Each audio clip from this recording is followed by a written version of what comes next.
Itu case based learning change control management. Kemudian ada pergantian sumber bahan baku. Ya, apa-apa yang akan dilakukan bisa dilihat di overview atau agenda, yaitu yang pertama nanti deskripsi ya, penjelasan, kemudian alasan dari perubahan tersebut, kajian risikonya, alur perubahan, dan rencana tindak lanjut. Alur perubahan dan rencana tindak lanjutnya.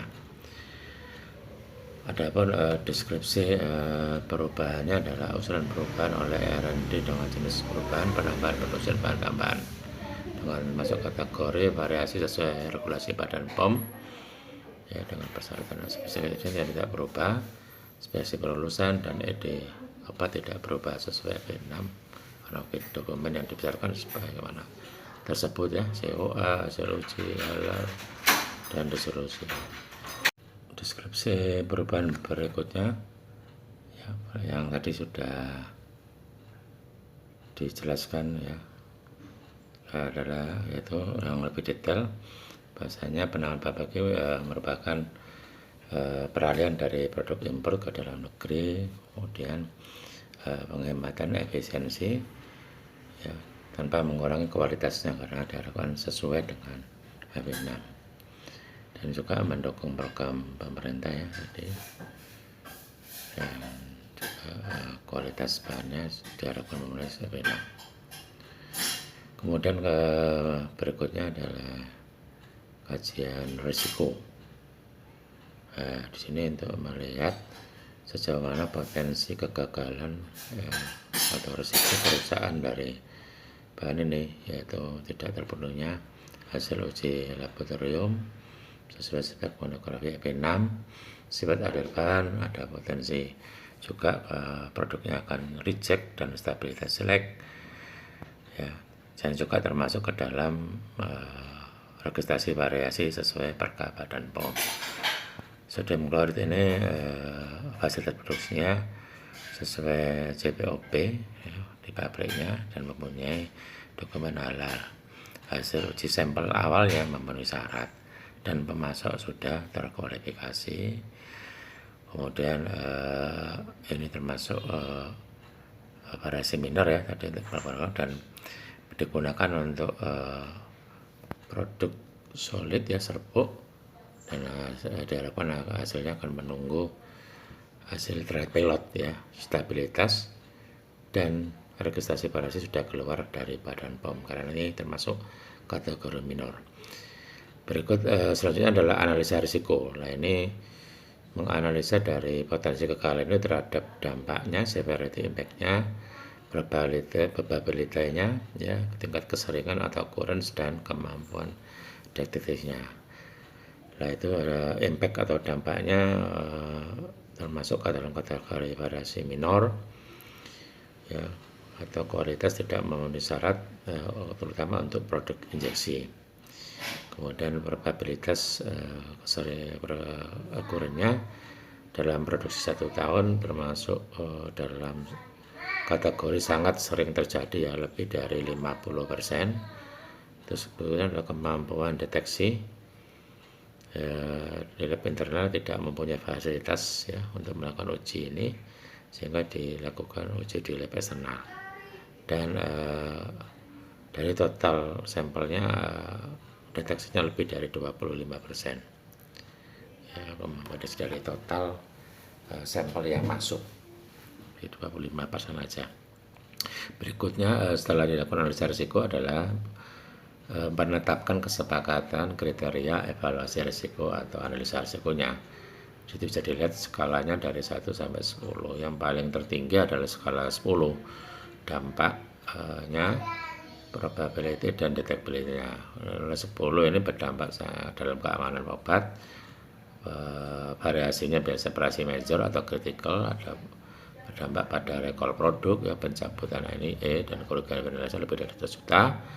Dan ini termasuk sering terjadi ya, maka nilai 10 ya sangat sering terjadi di atas 50%. Dan jika tidak dapat deteksi ya, itu skornya juga 10 ya, skornya sangat rendah di skala 1. jika ya sangat rendah dampak potensi keamanannya dan terhadap kualitas produknya, dan biasanya termasuk dalam kategori variasi notifikasi.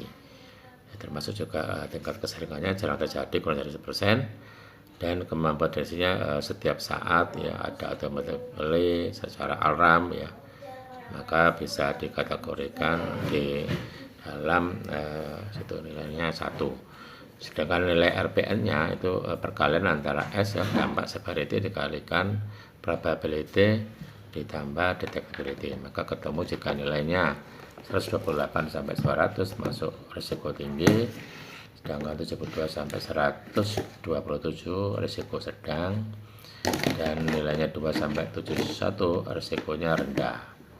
Jadi ya nilai RPN-nya dihitung berapa ya, perkalian dari ya, severity dampak dikalikan probability ditambah detektornya. Selanjutnya untuk menunjang analisa risiko, kajian risiko tadi adalah scientific based analysis dan process understanding.